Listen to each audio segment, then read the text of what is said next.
Bouncing Back Skills for Adaptation to Injury, Aging, Illness, and Pain by Richard Wanlass. Adapting. People who suffer from illness or injury face physical and psychological challenges. Often they must adapt to distressing circumstances. Polishing your skills at developing and maintaining strong social connections can be helpful in adapting to a loss of ability. Someone with compromised health must develop new approaches to dealing with other people, including those they may rely on for care. They must develop new friendships to replace friends who've moved or died or who drifted during times of trouble. On top of these concerns, ill or injured people may also have to learn how to manage chronic and potentially debilitating pain. Learning to cope successfully with these unwelcome burdens requires learning and implementing various specialized management and self-regulatory skills. Self-management. To regain a life of contentment, you need to find the courage to accept your new, reduced and distressing circumstances and to discover and implement innovative approaches to adapting to these problems. Acceptance and adaptability are likely to be major self-management challenges. Such changes won't be easy, but you must work through them to create a contented life for yourself. Work on mastering just one technique at a time. Any change in how you do things is likely to be a challenge, so give yourself plenty of time to work on each technique. Figure out the specific changes you must make. Plan your schedule to allow the necessary time to implement these changes. Break big goals into smaller goals. Reward yourself after you complete a challenging new task. Don't fall prey to avoidance. Don't let fear and inertia interfere with your progress. Don't procrastinate. And don't set expectations that are too ambitious. Depressed mood leaves people feeling like almost nothing they do will be pleasurable or enjoyable. Avoid indulging in maladaptive thinking. Consider some examples. I know I'm really out of shape, so I'm going to get up first thing in the morning and run a mile, and I've got to do a great job and impress everyone with the design I promised to create. My reputation is at stake. Substitute adaptive thinking. I know I'm really out of shape, so I'm just going to take a 5-minute walk before I treat myself to a second cup of coffee tomorrow morning. Then I'll gradually build up from there. And I'm just going to brainstorm and come up with some rough sketches for the design I promised to create. Then I'll reward myself with a half hour of TV. Such realistic thinking can enable you to achieve the results of positive change. Mood regulation. To change your mood, you must change your behavior. Participate in activities you enjoy. Adapt old activities so you can still enjoy them, perhaps in a more limited but nevertheless satisfactory manner. Try new activities. The initial process of adaptation to loss of ability can be difficult, and maintaining a positive mood over time often requires extra effort and new coping skills. As you test new pursuits, make them more enjoyable by involving your family and friends. Maybe do volunteer work. Read intriguing books. Watch new movies. Cheer on your favorite sports team. Attend fun social events. Be inventive in coming up with different, new experiences to try, but don't create stress for yourself. As you change, try one new strategy at a time as you build resilience. Sometimes something as simple as a change in environment can improve mood. Such change can be accomplished by moving to a different location, even just going outside or into another room. To change your mood, change your thinking. Be positive, not negative. Model your thinking on the ideas expressed by a severely disabled young man who said, "Before my injury, there were about 5,000 things I could do, and now, there are only about 2,000 things I can do. I could sit around and stay frustrated and sad about the 3,000 things I can't do anymore. But I'd rather focus on enjoying some of the 2,000 things I can still do."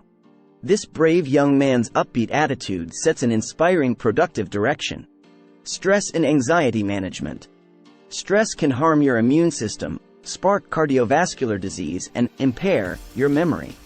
Stress can turbocharge the suffering of those with chronic pain. Anxiety, which is equally bad, can make people worry constantly and feel inordinately fearful. The dangerous combo of anxiety and stress can irritate and depress you and can spark other problems. Those who suffer stress and anxiety often overeat or don't eat at all. Many smoke. Others drink to dangerous excess.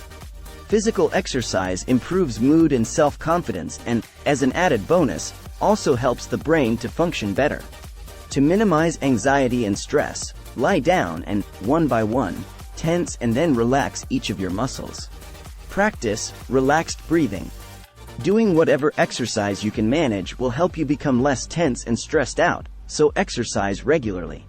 Check with your healthcare provider for exercise recommendations. Get him or her to sign off on the specific exercise program you want to implement. If your health insurance allows you multiple options for psychotherapists, try to find one with experience in helping people adapt to changes in ability like the ones you're experiencing. Evoke beautiful mental imagery. Create calming images in your mind's eye. Just turn on your imagination and visually transport yourself to gorgeous vistas to calm down and relax. Anger and frustration management. Chronic anger hurts you. People who always are angry face dangerously increased blood pressure. Constant anger can lead to stroke, heart disease, gastric ulcers, and bowel disease. Anger can even cause cancer. It can blow up your relationships. People who suffer from any combination of injury, illness, pain, age-related changes in ability often become angry and frustrated with their reduced circumstances, but anger and frustration make things worse. They cause more illness and pain, which only leads to more anger and frustration and perpetuates a vicious cycle. Mindfulness training programs such as mindfulness-based stress reduction, MBSR, have been shown in many research studies to have beneficial effects on health and well-being. Become aware of your anger triggers and seek effective ways to deal with them. One technique is to take a time out. Just as parents often instruct small children, take a time out when you feel yourself becoming angry. Count to 10 when something distresses you. Often, this can help you control your feelings before your fury builds. Another effective timeout tactic is immediately to remove yourself physically from whomever or whatever may be provoking your frustration. When people with chronic pain frown, tense up, slump over, or otherwise act like they're suffering greatly, they tend to suffer more. People who are prone to losing their temper and becoming angry often catastrophize, that is, exaggerate danger, or make a mountain out of a molehill. However you describe such unrealistic thinking, avoid it, since it will just make you more upset and anxious. Reach for mature thoughts, such as, will this really seem that important a year or two from now? And, it's not a life or death mistake. I don't like it, but it's not the end of the world. Relationship management. Because of distressing physical limits or advanced age, the injured, ill, or elderly may have to partially or wholly rely on the goodwill of other people. That makes it more important than ever for those individuals to maintain positive social relationships, particularly with their caregivers. Physical limitations may prevent you from building houses for Habitat for Humanity, but you can probably be a patient and interested listener to a lonely person who wants to talk. But people in pain often focus so much on what hurts them that they pay little or no attention to other people. Their social connections fray, right when they most need their friends and family. Don't be too reluctant, or too prideful, to ask for help if you need it. As you become better at self-management, the smaller the goals you choose, the more likely you are to succeed. Don't demand help from others. Instead, always be polite, and use phrases like, "Could you please?" or, "I'd really appreciate it if you'd." Show your gratitude when someone does something nice for you by saying, "Thanks. I really appreciate your help," or, "I couldn't have done it without you." Memory management. The brain can stop working at optimum capacity due to injury, illness, pain, advancing age, or emotional distress. Memory loss can be symptomatic of all these problems. You may forget where you just placed your keys, the names of people you just met, or tasks you promised to do.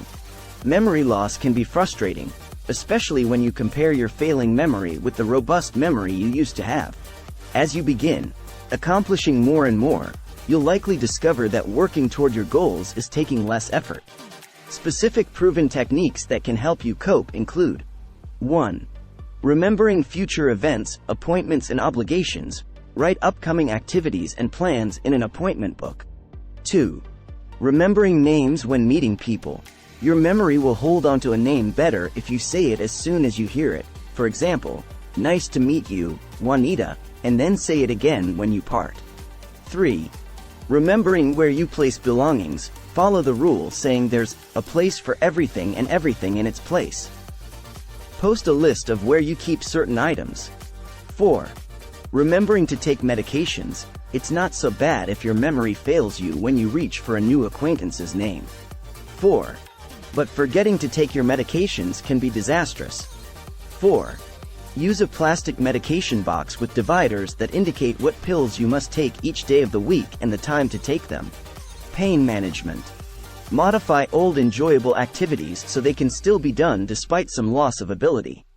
Do whatever you can to close your pain gate, the term that pain scientists use to describe the nervous system mechanism that regulates the degree of pain people feel. Staying positive and relaxed helps to close the pain gate. Feeling hopeless and exhausted opens it. Proven pain management solutions that can minimize pain and close your pain gate include: 1. Mood improvement. When you feel down, your pain increases. 1. To feel better, socialize, be kind to others, smile and be grateful. 1. Don't beat yourself up. 2. Movement. Injury or illness can shut people down physically. 2. Some refuse to leave their beds, even when they could manage it. 2.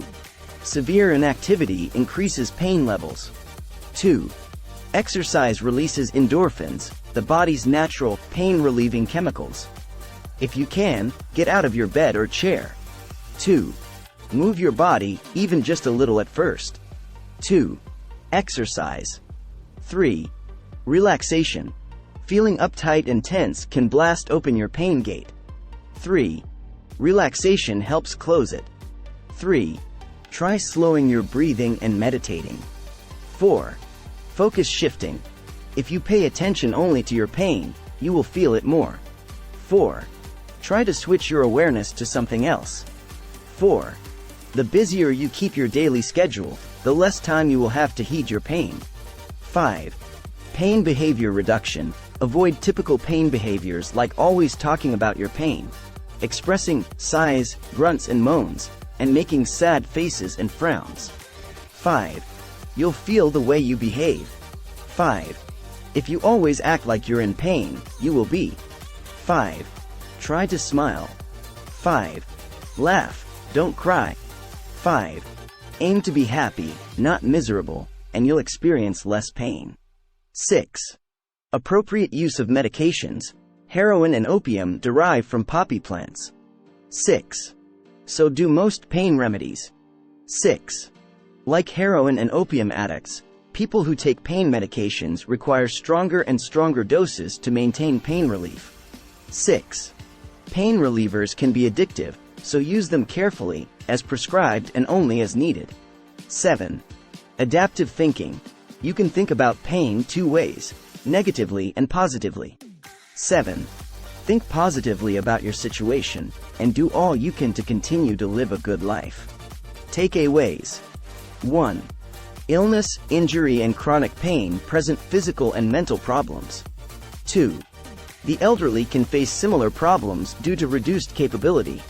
3. Chronic pain can depress your mood, resulting in more pain and an even worse mood. 4. To elevate your mood, change your behavior and your thinking. 5. If illness, injury, chronic pain, old age, or reduced mental or physical capacity limit activities you used to enjoy, modify them so you can still experience them. 6. You must engage in serious self-management to deal with such problems. 7. Constant, uncontrollable anger can sabotage your health. 7. It can even kill you. 8. People incapacitated due to chronic conditions often become dependent on others for necessary care and must learn to get along with their caregivers. 9. Memory loss is symptomatic of brain diminishment due to illness, injury, or old age. 10. Most people can adapt successfully to accommodate the losses they suffer. Please like, share and subscribe for more videos. Thanks for watching.